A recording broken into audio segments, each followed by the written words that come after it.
कृपा आप पर बनी रहे। उनकी कृपा से ही सारा कुछ चल रहा है। पहले तो यहाँ के जो बाई जी हैं, इतनी नम्रता, इतना प्रेम, इतनी सादगी। जब ये नंगली साहब में गए गुरु महाराज जी को निमंत्रण देने के लिए, उनको बुलाने के लिए, तो उन्होंने हमारे कमरे में बैठकर हमें भी बड़े प्यार से कहा। मैं तो बहुत कम वहाँ जाती हूँ, इतना वहाँ पर फुर्सत ही नहीं मिलती नंगली साहब से, क्योंकि उनकी सेवा, उनकी निजी सेवा में व्यस्त रहते हैं। तो बाई जी का प्रेम इतना ऊंचा है कि उस प्रेम के अंदर बंधे हुए हम सारंग में आ गए। आकर अगर ना आते तो शायद अफसोस ही रहता कि आप जैसे प्रेमियों के दर्शन करके मन इतना प्रसन्न हो गया, इतनी खुशी मिली कि अपने शरीर की तरफ ध्यान ही नहीं जा रहा। बहुत ना कोई थकावट है, ना कोई शरीर का दुख है, कुछ भी नहीं है। बहुत ही अच्छा लग रहा है।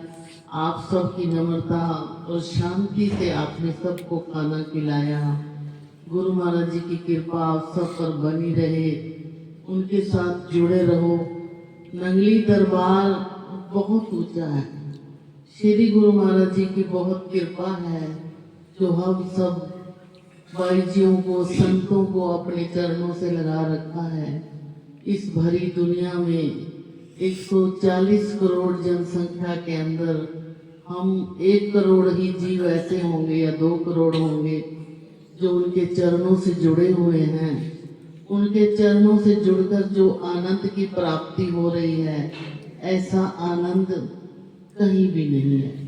नंगली साहब का कण कण जो है श्री गुरु महाराज जी का नाम उच्चारण करता है, कण कण बोलता है अपनी सोच और अपने विचार। एक बार हम नंगली साहब में बैठे थे तो कुछ औरतें वहां से निकली। लंगर से उनको कहीं लस्सी वगैरह, छाछ वगैरह नहीं मिली, तो कहते कि देखो लंगर में हमें छाछ नहीं मिली, हमें ये नहीं मिला, हमें वो नहीं मिला। उसके 2 मिनट बाद लखनऊ से 3-4 भगत आए हुए थे, तो चारों तरफ नंगली साहब को देखकर बोल रहे थे कि यहाँ का कण कण बोल रहा है, यहाँ का कण कण नंगली निवासी भगवान की जयकारे लगा रहा है। देखो दरबार तो वही है, लेकिन सोच अपने अपनी। जिसकी सोच अच्छी है उसको सब कुछ मिल जाता है। अपना सोच विचार ही, उसी दरबार से उनको लस्सी नहीं मिली, वो लस्सी पीने के लिए आई, छाछ पीने के लिए आई, और उसी दरबार से वो कण कण बोल रहा है, वो बोल रहे हैं। ऐसा हमारा नंगली दरबार है, ऐसे हमारे नंगली निवासी भगवान जी हैं, उनकी महिमा क्या गाएं। वहां पर अमृत स्रोत है जो श्री गुरु महाराज जी ने अपने हाथों से लगाया था, और उन्होंने कहा था अपने समय में 1936 के मार्च महीने में उन्होंने इसको लगाया, तो कहने लगे कि अपना चरणामृत उसमें डालकर बोले कि यहाँ का जल 68 तीर्थों का जल है। यहाँ जो भी स्नान करेगा, जो भी श्रद्धा से नहाएगा, उसका सब दुख रोग सब दूर हो जाएंगे। एक बार किसी के ध्यान में ऐसा ही उसे दिखाई दिया कि रात के 1-2 बजे का समय है और बहुत बातों की आवाज आ रही है।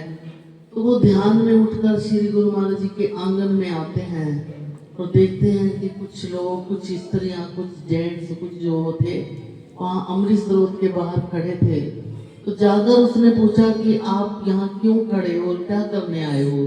पहले तो वह खामोश रहे, फिर कहने लगे कि हम गंगा, यमुना, गोदावरी ये सब नदियां हैं, हमारे अंदर जब पापी जो स्नान करते हैं वो पाप उसमें छोड़ आते हैं, और हम इस अमृत स्रोत से स्नान करने के लिए आए हैं ताकि हमारे जो पाप हैं वो धुल जाएं। ऐसी ताकत है श्री गुरु महाराज जी के नल में। श्री गुरु महाराज जी की ताकत का क्या बयान कर सकते हैं, उनकी ताकत को कुछ नहीं कह सकते। हम सब जीव तो उनके सामने कण मात्र भी नहीं है। जो उन्होंने अपने जीवन काल में तहलका मचा दिया।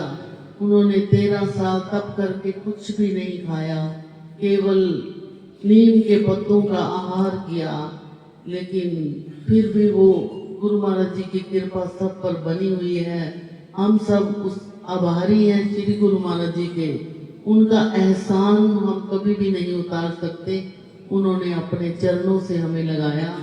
आप भी सौभाग्यशाली जीव हैं जो सरंद में रहकर बाई जी के साथ जुड़े हैं, और बाई जी आपको उनके चरणों तक ले जाएंगे, उनके चरणों में पहुंचाएंगे, और आप सभी उस प्रेम के भागीदार बनेंगे। बस और क्या कहे, बहुत कुछ कहने को है लेकिन समय नहीं है। आप भी उनके प्रेम में बंधे रहो, बस सब कुछ प्राप्त हो जाएगा। बोलो जयकारा।